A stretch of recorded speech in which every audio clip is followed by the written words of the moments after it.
Opening statement. First of all, thank you for having me.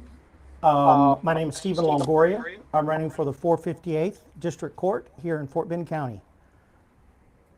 I want to run for judge because I feel like I'm a good candidate for a district court judge.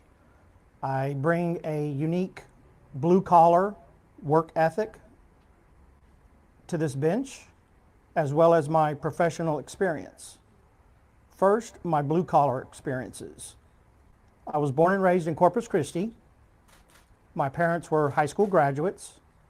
They became successful politicians and members of the community. Public service has always been a key to their life, and it was passed on to my three brothers and myself. As I said earlier, my parents had a sheet metal shop. At the age of 13, 14, we did not have the opportunity, the chance to go work at a local Whataburger, a Sonic. We worked at our shop, and that was 10-hour days, opening the garage, closing the garage. I learned sheet metal work.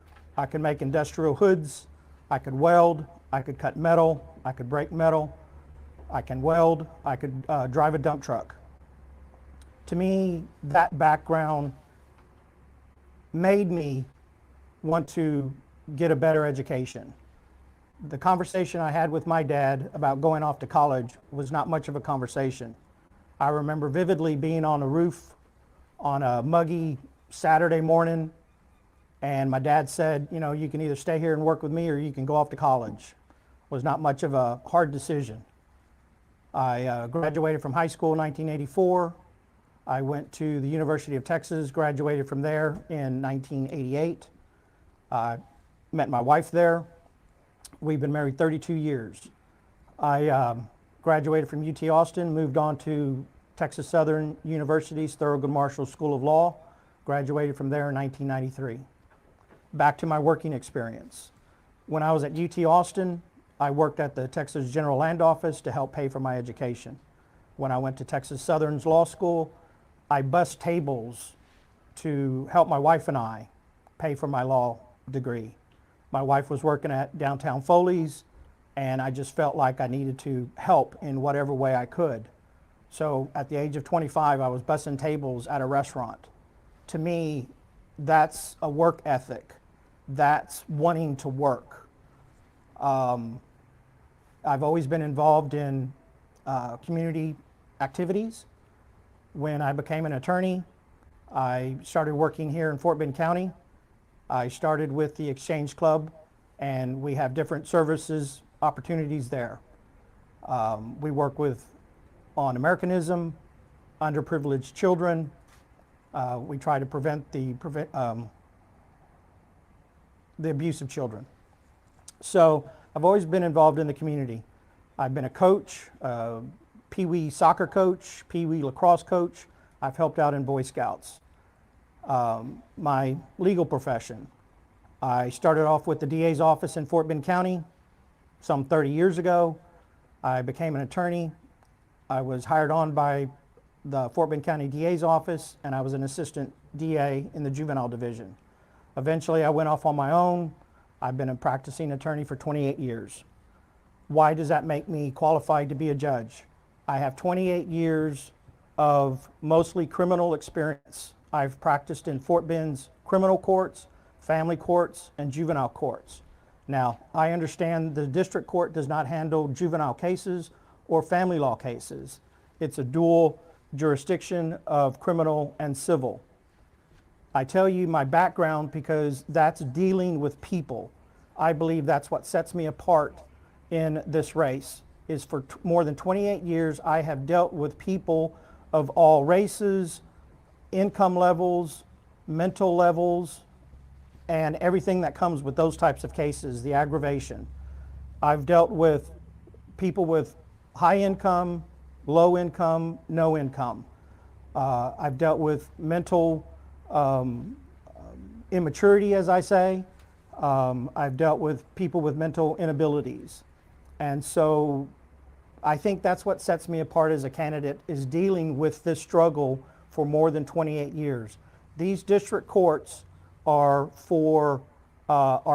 dealing with people, Don't ever let a judge tell you, oh, I'm just calling balls and strikes. You're sitting there dealing with people. You are judging people. And you need to have that experience when you're dealing with people and their cases that are before you.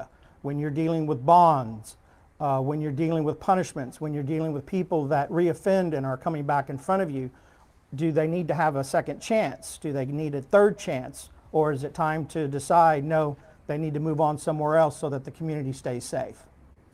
That brings me to my first question.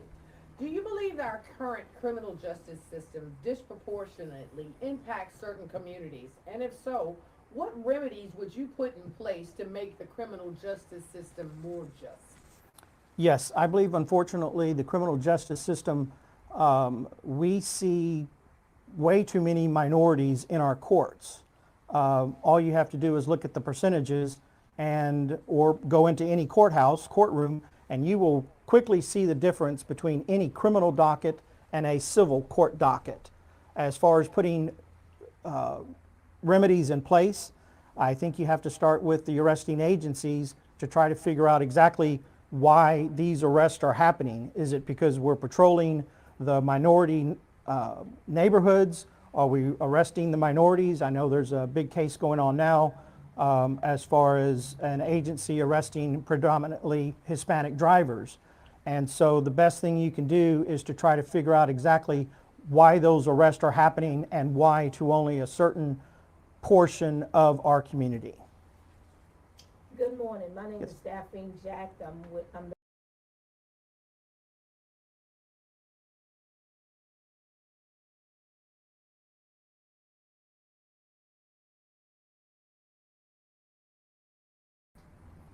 I think to ensure that victims are protected, you, as a judge, when you make your rulings, you have to make sure that, first of all, it's fair. But as far as the victims are concerned, you have to make sure that you put focus on their needs for the future, their current needs, their future needs. So you just need to make sure that there are organizations in place, that there are funds in place, and direct them. As a judge, you would have to have a program in place that victims are able to go to find these resources. Thank you. Final question. If a Unfortunately, we've had horrible weather the last several years. Unfortunately, we've had a pandemic. While crime rates may have slowed down during those times, there are still backlogs of cases. And again, I like to think my blue collar work ethic, you have to come in and you have to start moving cases, whether that's in person or whether that's Zoom, but you have to hold attorneys responsible for coming in and helping to move cases. You have to be fair to people's rights, but at the same time, you have to go through the cases. Justice denied is no justice. And so you have to come in, roll up the sleeves, you have to figure out, courthouses have to be opened. Courtroom doors have to be opened. And it's just a shame sometimes you go in and doors are closed. I'm a 7:30 to 5 kind of worker. If it needs to be longer, then it needs to be longer, but you have to get your work done. That would be my priority as far as that's concerned. What would be your closing statement today? My closing statement is I believe I'm a good candidate for 458th District Court Judge. I have a vast blue-collar work ethic. I have the professional experience of 28 years to continue to work for this county. So I hope you vote for me, support me. My name is Stephen Longoria, and it's been a pleasure being here. Thank you for coming. Thank you.